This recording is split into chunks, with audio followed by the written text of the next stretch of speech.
is Gupta Garuda, and I work as a software engineer at Pellucid Analytics.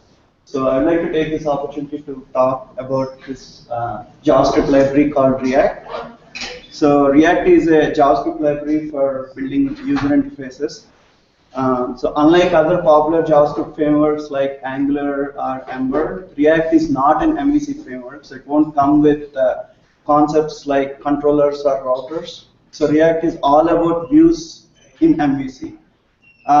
You can think React is more like a library than a framework. Since it's a library, you can just use React in one of the existing applications which is built with a different JavaScript framework. So you can just choose a particular piece of user interface and just migrate that to React and see how that works. So it just plays nicely with other frameworks.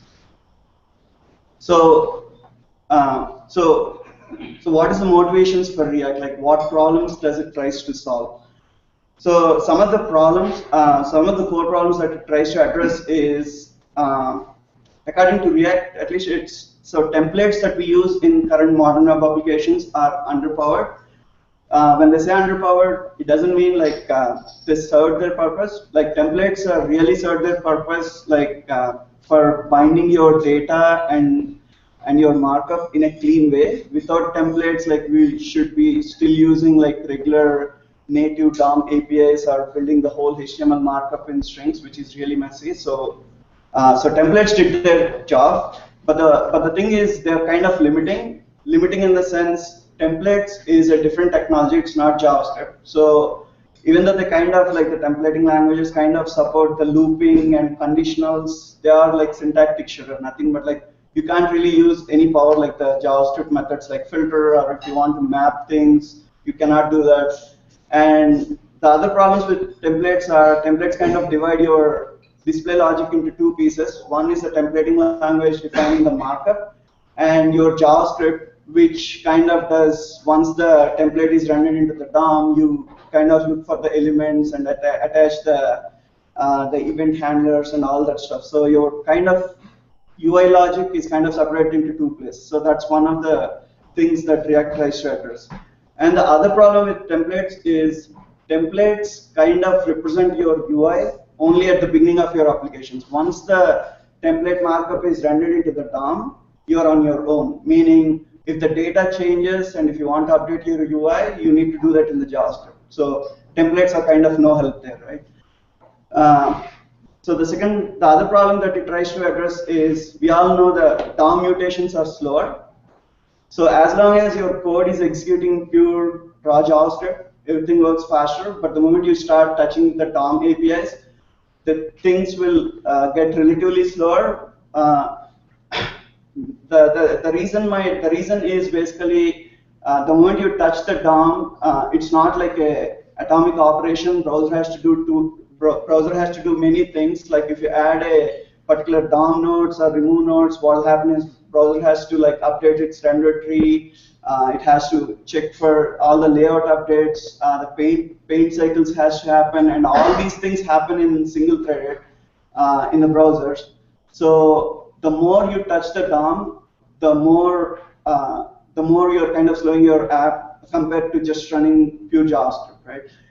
So React tries to address that problem. And the other problem is, these days, like, as we are building like more complex front ends, so most of the state we are maintaining in the JavaScript, right? So keeping UI in sync with ever-changing data is getting harder and harder. And generally, I mean, this is often results into the code that's kind of hard to debug and more spaghetti code, right? So the whole point of React, like the whole React's design, is kind of tries to address these problems.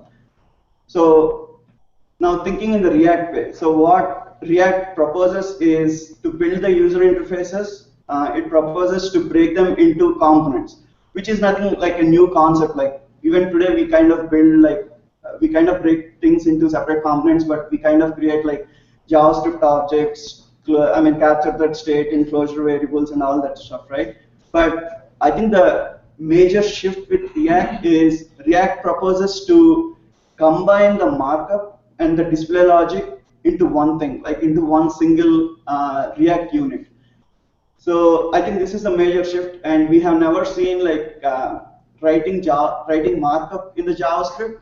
So if you look at the React component for the first time, you might be surprised like seeing all these HTML markup sitting right in the JavaScript file. But what React internally does is, so in the React component, you define the markup, but the markup is not like a HTML markup. So that code has to run through what they call JSX. It's like a HTML syntactic sugar. But when you run through JSX transformer, it converts that HTML syntax into the JavaScript objects. So the whole point here is, as long as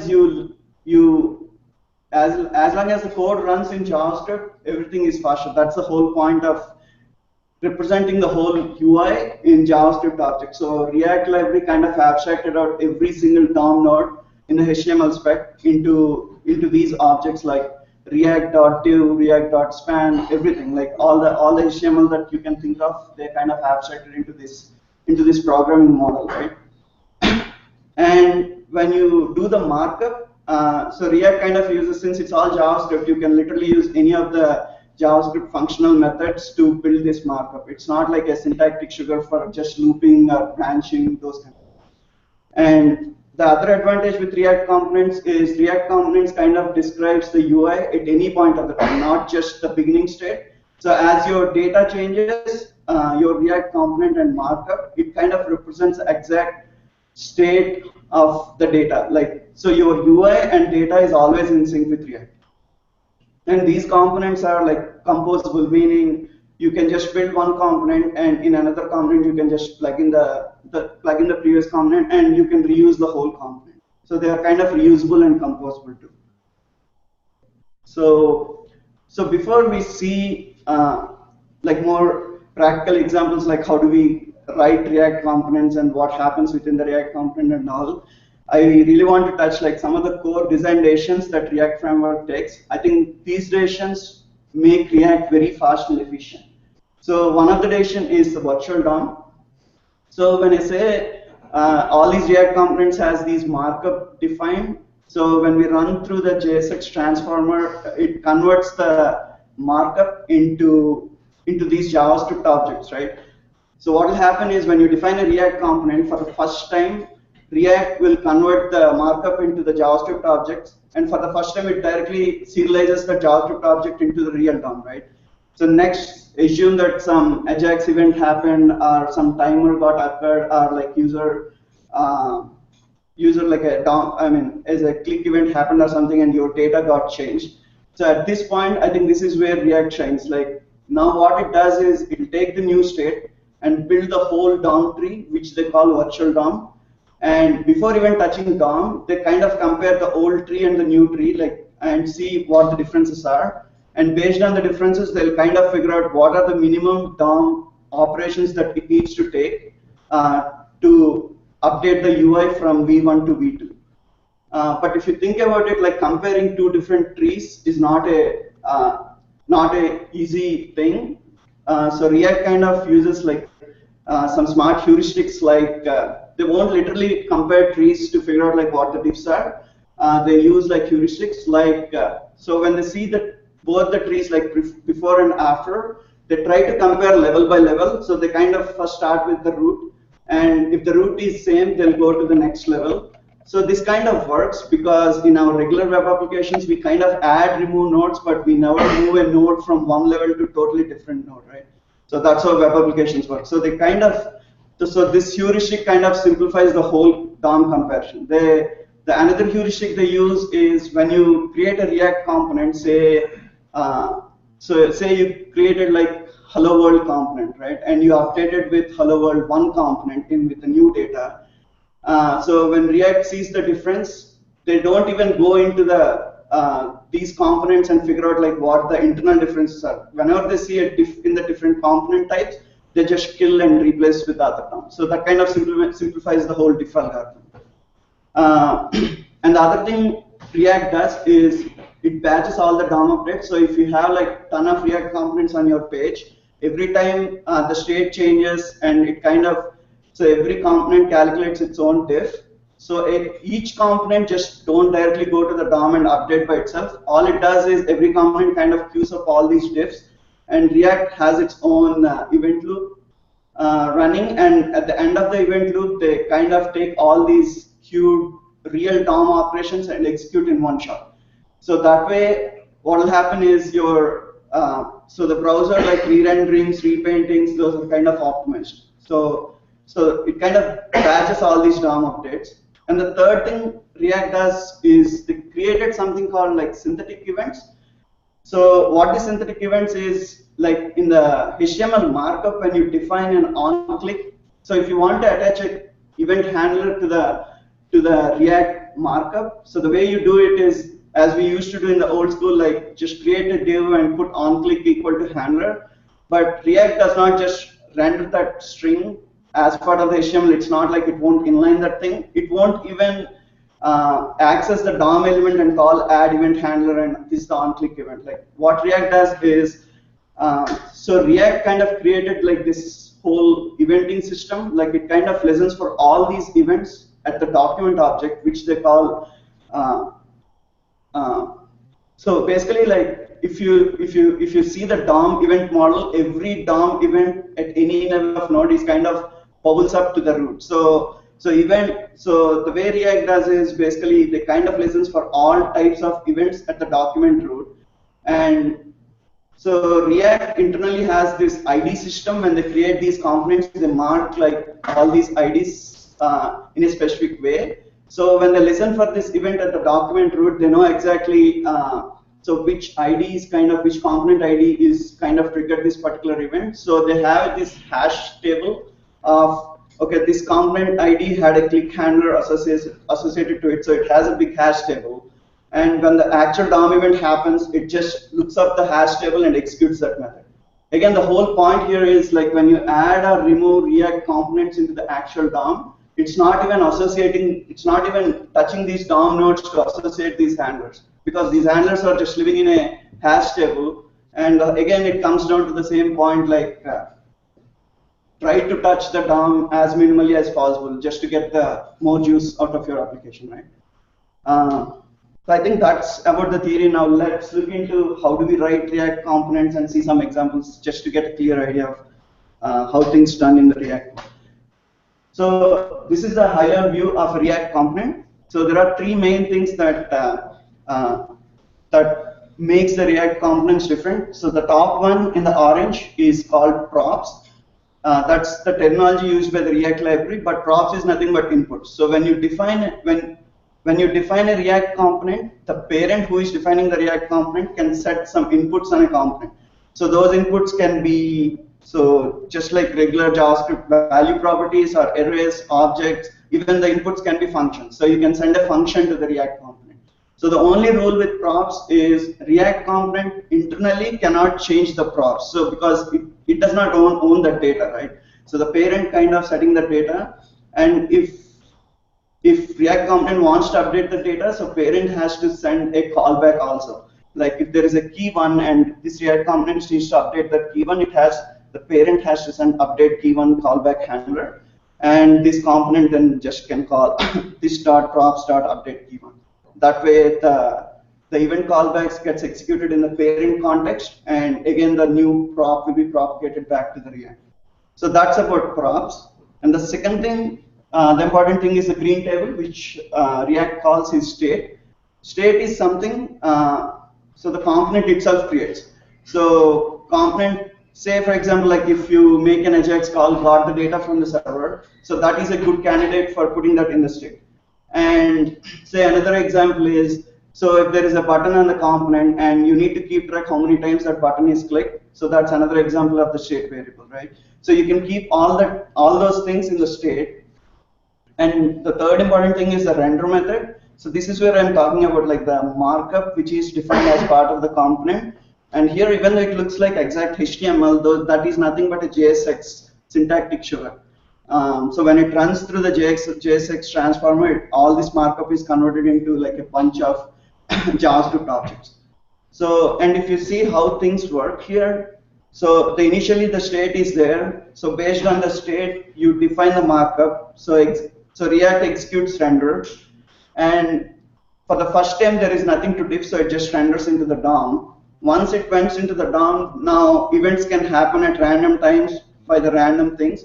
Like the DOM event handlers can update the state, or there might be Ajax response or set intervals at timeout, like timer responses. So you'll get a new state of the data.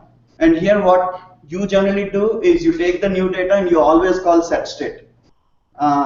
So once the set state is called, React will take over and it will set the state, and some point, it's not a synchronous operation. So if you set some state and if you try to look up in the next statement, you won't get the updated value. I think that's one of the tricky things that we run into, like in the initial, when we start working with the React. So React will asynchronously again like run the re-render and calculates this whole tree, and it runs the diff algorithm and figures out what are the minimal updates that needs to happen and just updates the DOM. So if you see the whole data cycle within the React component, you should observe two things. First of all, the whole data flows in one direction. So without React, what we generally do in typical applications is, so the DOM has a DOM event handler, which might call an Ajax, and in the Ajax callback, we get the new data and we directly update the DOM. So there will be arrows going both back and forth, which is causing all the complexity. So in React, so that whole data kind of flows only in one direction, which is kind of makes the components kind of easy to debug and it's easy to reason about, right? So other thing with the React components is it will force you to think about the state in the React component. Like whenever you build a UI component, like generally in other libraries, like they won't force you to think, okay, what is the current state, like before you build the component. So the kind of people will just add like all these JavaScript state variables to kind of maintain like what's happening in the UI. But with React, so everything is kind of stored in the state object. You need to literally think, okay, so I'm building this component, what are the things that are going to change and what data changes will again impact the UI, right? So all these data pieces will become the state.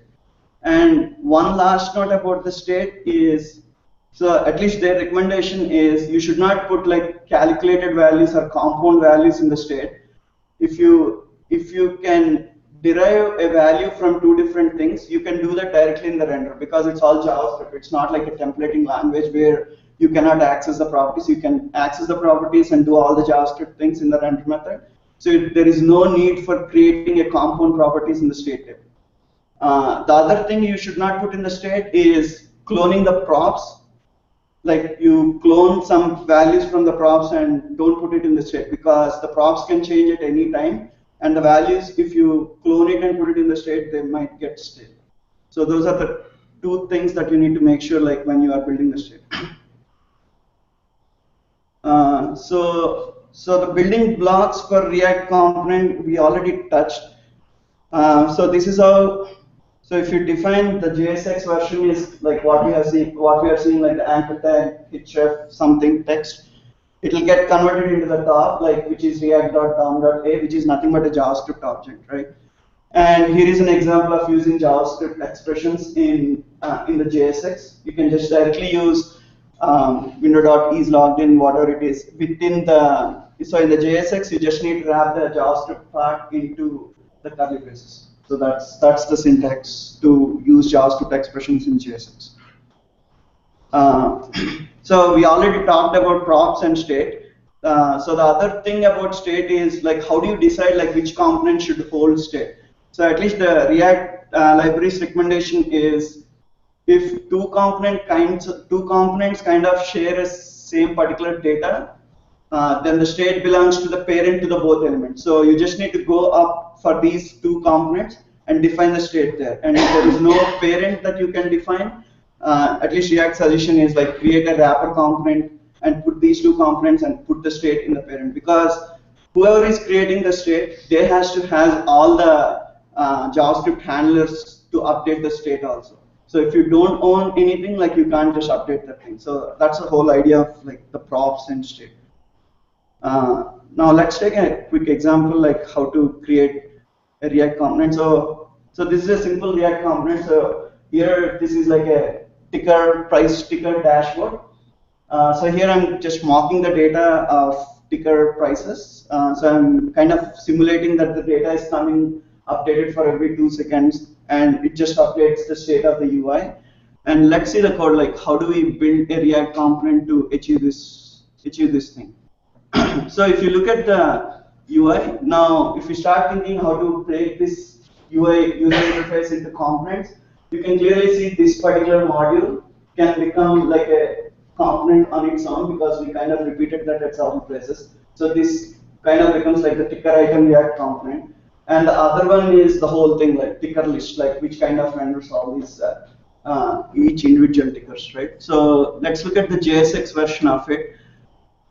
So the ticker item it does not have any state or anything. All it does is it takes some input like the symbol, open value, and day change and renders it. All it knows is if those 3 values are sent to this component, it knows how to render. That's it. Like there is no state, nothing. And now to build the whole thing, now you create a ticker list class. So ticker list is what like showing all these tickers, and so it becomes like a natural choice to store the data to show these stickers, all these sticker lists become the state for the ticker list. So here, so there is a method called getInitialState where like when the React component initializes it, you can initialize like an empty array there, so nothing happens until the data comes back from your server. And here load data is where I'm getting the data, and I'm calling setState with the new data. So component did mount is the event that happens right after the DOM is created. That's when we are triggering this whole loop thing to get the data. And if you look at the render, that's where the interesting thing happens. Like here, it looks for the state and loops through. See here, like I'm just using a map, which you cannot do in the regular templating language, right? So because render, this whole thing is a JavaScript. So here I'm just using a map, looping through the ticker data and creating a ticker item React component. So now I got like list of ticker item React components. I'm just creating a parent div of ticker panel and just injecting all these nodes. So that's what you're seeing in the in the UI. Just to give you an idea, like this is JSX, but when we run this JSX through JSX transformer, the code kind of looks like this. So this is what your final browser, when it downloads the script file, this is what the browser sees.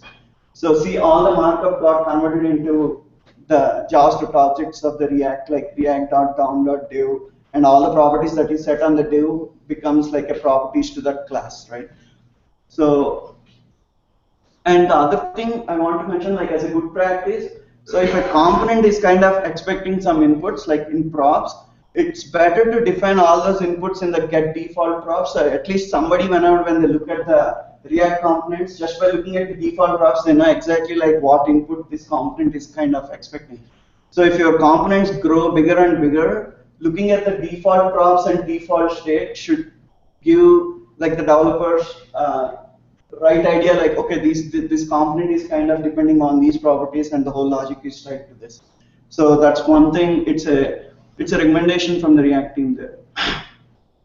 And let's go back. Now we have seen the sample code and all. Now let's go to example of like multiple components. So previously we have seen like one simple component tries like there is no state change or anything. But let's kind of add some complexity like to the previous example and see how the state flows through. But before going to the example, like our previous high-level view for composite React component changes a little bit. If you look at the overall prop, state, and the data flow, everything is same. But if you see in the render method, so here I'm using another React component. So you can just plug in another React component, and the orange table is props. So the top level component is kind of sending inputs to the inner one. So for the top level, it's a state variable, but for the inner one, it's a prop variable. That's how you send the data. So this becomes the props for the inner component, but the values sent it here by the parent might come from state, or it might come from parent's parent. So, and the whole thing just flows in the single direction. But the only thing I couldn't reflect in the diagram is here, it won't directly update DOMs here. So all the divs are kind of queued up, and the DOM operation happens in one, at one, like during the event loop, or like the React event loop.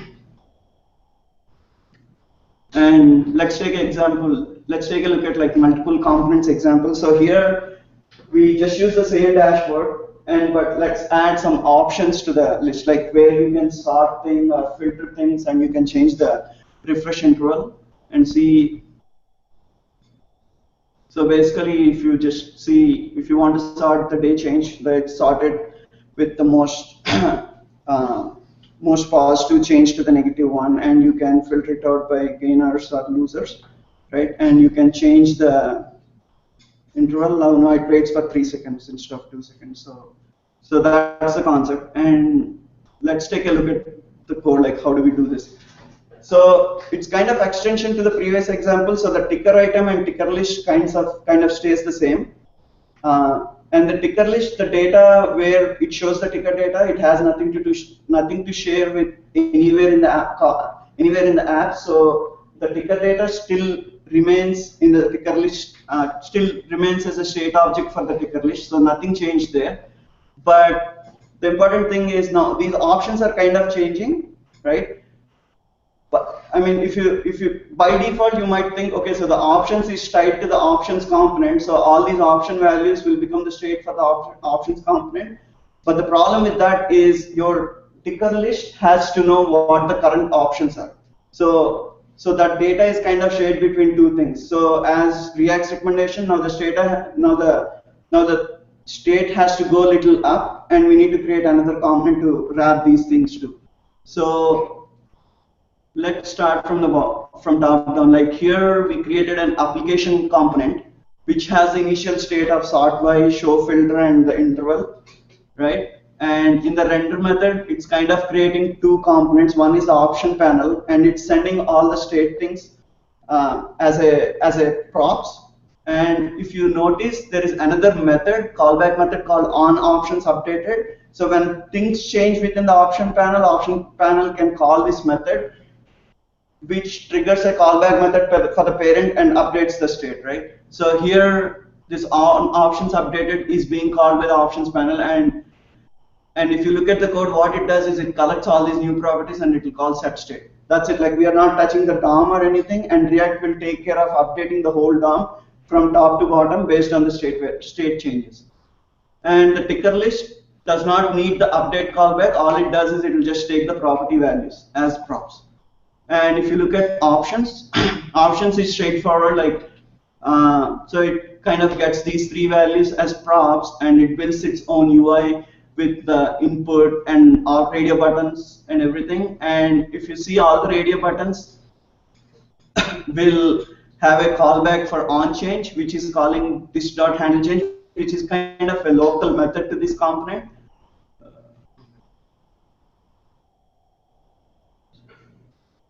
So handle change, all it does is it will just call the callback defined in the props. That's the way kind of data navigates between components. Is there a way you can do that binding a little more generally? Which binding? On change. They have something called like value link. So instead of like you setting a callback method and just defining that as a callback, they have some shortcut for something called value link. You can see the syntax. They might sound like two-way data binding, but it's not a two-way data binding. Like the whole concept of data flowing from top component to bottom, it still stays the same. It's just a syntactic sugar. Like you don't need to unnecessarily create an additional callback method. You can just say value link and automatically updates the props. So they kind of, it just makes the code cleaner. That's it. Like the whole concept is still the same. So now we have seen that. So this is a quick example of what are all the lifecycle methods that happen when a React component is created or disposed, right? So let's see. This is like a quick example. Like here, all I'm doing is I'm listening for all the events that I'm kind of listening for all the events from a React component. And here I'm dynamically creating a React component to see what events gets triggered. So here, let's call create. So all it does is it creates hello world component and just inject it into the DOM, that white space area, and you can see all the events that got executed. So React initially called get default props. We have seen that in the example, and it called get initial state, and it give a heads up saying that this component is getting mounted into the DOM.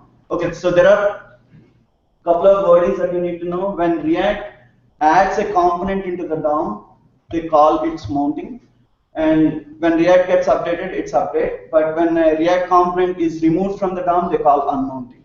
So when you see the mount, it means like that component is getting added to the DOM.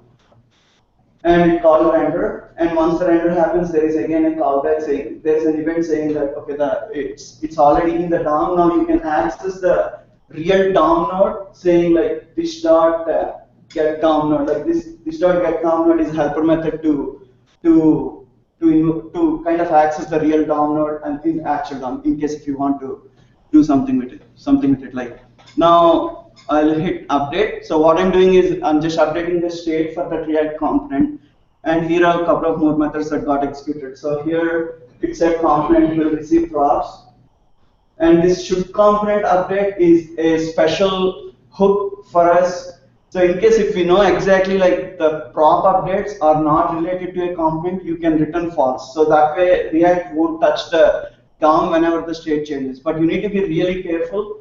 So if you do that wrong, your UI state and the data state will be out of sync. So you need to be a little careful. But if you know exactly like the new, because this method will get the old props and new props as inputs. So if you know exactly, you can clearly compare both the props and you can clearly tell, okay, like React don't update, you can return false. And so will update will be called just before render, just like the previous operation, and did update will say just right after the render. And let's remove the React component from the DOM. So it executed component will unmount. This is like your last hook. If you want to clear anything related to the DOM or anything, you can do the cleanup here. So component will unmount is a good place to do the cleanup. And now we have seen like how the whole state, like React kind of creates these nodes based on the data. Now, what will happen? Like if there is an array, you bound to a UI. So React kind of created all these nodes for everything. Like so, this is a scenario where you are rendering a list based on like an. So the data is like an array, and you are rendering a node for each data item. So initially, it kind of maps everything correctly, fine. Now, some event happened, and we are trying to add a new node at the beginning. So what will happen here is the default implementation. So if you don't, like React kind of expects a key to the child components. If you don't give a key, it kind of gives a warning saying that you need to set key, but it just works. So the way it works is, so React always tries to compare the first element in the data and the first element in the node. So it sees there is a node N1 and the data is D6. What it does is it just updates the N1 node with the D6 data. So it kind of touches N1 node and updates the D6 data, and it sees the next data item is D1, and it updates the N2 with the D1 data. And once it reaches here, there is no new node representing D5, so it just creates a new node with N6. So this kind of works okay because there is no error. You see the new data, the data and UI, everything is synced, but it's not efficient, right? Because you're making React touch each and every node to update the data information. But if you use a React like a unique constant key for everything, you can think of as a primary key that's representing a data item. Then if you assign a primary key, then React makes sure, okay, so the key is different for D6, and none of these nodes are kind of matched with the primary key for D6. So let's create a node N6, and it won't touch any of these. And to see this demo in live, like I just created a sample visualization, but here I kind of cheated React so that we can see what's happening, what React does on the nodes. So in the top indication is whenever you see like a dash border to the solid border, it means React created a new node. And I kind of color coded the nodes as that, like if the data is 1, I'm using orange, 2, I'm using green. So that's why I'm making sure like what React is doing. I want to make sure like I want to see what React is doing. So if you see a mismatch between the colors and numbers, that means React took the original node and updated the data for that node. Like it kind of updated that 1 with 5. So here I took the same data list, but I created 3 components. One I used like index, which is the default implementation. Second, I used each item a random, totally random key, and third one I just created a unique key, which is nothing but the data here. If it is a 1, I just used key as 1, which is kind of uniquely differentiate between other nodes, right? Let's see what will happen. So I created add an item at the front. You'll see all the 3 nodes were created. Everything looks good so far. But when you add a new item there, you might see that blink with the random keys, blink happened for 2 nodes, meaning, so if you are using random keys, React, every time the data changes, it kills all the existing nodes and recreates, because React has no way to know that the keys are kind of similar to the old data items. So never use random keys as your keying IDs for React. But in the top with the default, the data is fine, 2 and 1, but it kind of, so the item node 1 got clobbered with 2 and it created a new node for 1. But with the constant keys, it just, so this is kind of expected, like it did not touch 1 and it created a new node for 2. So you can see, so that's how React does. So just make sure like the default implementation works fine, like there won't be any issues, but it's not efficient. If you use like constant keys, that looks good. That kind of works well, and I mean, it won't. React kind of knows like it should not touch the DOM. And just one more thing, like I talked about synthetic events. So React kind of creates like event delegation at the top and kind of listens for all these events at the top and uses this mapping to call the event handlers. Let's see this in action. Like, so here I created like 3 components, one within each other. So A is kind of parent to B and B is parent to C. And I attached event handlers for all the 3 nodes. So the A has a click event handler called, let me refresh. So A has an event handler called handler A, handler B, and handler C. And see what happens when I click C. Just like regular DOM nodes, the event got bubbled up from C to A. So even with the React's virtual synthetic events implementation, you'll see the same behavior. So your target is C, that's what I clicked. When it executed container, the callback for C, it gave the container as C, but when it executed container for B, now it's giving the current target for the event object as container B. So that kind of tells, okay, now it's executing the container B, but the original target was container C. Same thing with A, kind of bubbled up to the A, and when I click B, now you'll see like 2 event handlers got executed. So the whole event handler thing still works fine, but it's really like surprising to know like the whole thing, like they're not even touching the DOM nodes to attach these handlers or detach the handlers. So everything happens with a key. Whenever a React component is mounted, they initializes these keys with, okay, so the click needs to be executed this handler code. And whenever the component was unmounted, they just kill those mappings and they don't even need to touch the DOM nodes to unregister the event handlers. So I think that's how they do the whole eventing thing. And yeah, that's exactly what I'm sure. So these are the references, like I kind of really helped me in building those pages, and they're pretty good. If you get a chance, please do read them. And that's it from myself. Thanks a lot.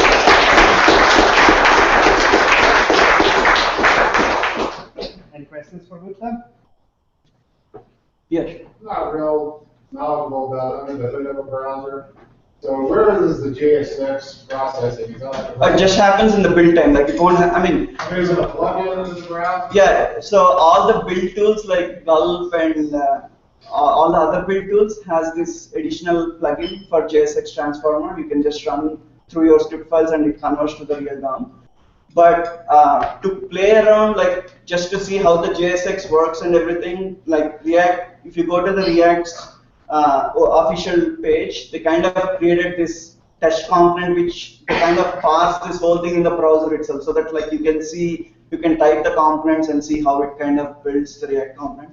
So they have that component too, but it's not like recommended for production. It's mainly for if you want to quickly test something in the browser, you can just use that script. It dynamically converts that HTML syntax to JavaScript DOM in the runtime. But actual production code you can just run as an additional component to your build, and your final script will have these downloads.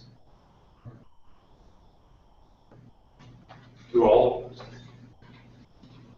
Yeah, go ahead. Go ahead. Sorry. Do all the events in the synthetic events behave in the same manner that the JavaScript events would, i.e., scroll not opening up? Yeah, actually they do, because so for standard event handlers, like it kind of works fine, but for special cases like scrolling and all, they kind of added various facts, so it kind of works in all the browsers. So if I'm right, like the eventing just works fine even with the scroll. And they kind of fix the whole IE8 system too, because IE8 don't have the click handlers, like they have only the bubble things. The capture handlers, they don't have the capture handlers, they only have the bubbles. With this abstracted synthetic events, they'll get both capture and bubbles too, even in IE8. Yeah. Okay. So, is there an issue with composability and what the namespace of these things? That if you have lots of components nested down, so you create some handler ID, and the synthetic events means that's probably all the way up. Yeah. So that's a good point actually. So we all know that this whole so the bubbling kind of works, but we never do this in real JavaScript applications, is because it gets really tricky, because we don't know which element it corresponds to the handler. And if the click happens within a parent, you can't even look for a class name and try to associate that, because it just breaks, because now the click happened within the parent, so it has to execute, but we can't really tell this image is part of the parent or something. What React does is, if you look at the samples, yeah, I forgot to mention one more thing, like React has a Chrome plugin called React. So if you see the DOM, whatever you render with React, if you click the React, it will show the virtual tree, what we are talking about, the virtual DOM, just like how you define in the code, you'll see that in the runtime. Like, so here, the ticker list is the root node, and I'm seeing the ticker panel. But to answer Dan's question, so here, if you see the elements here,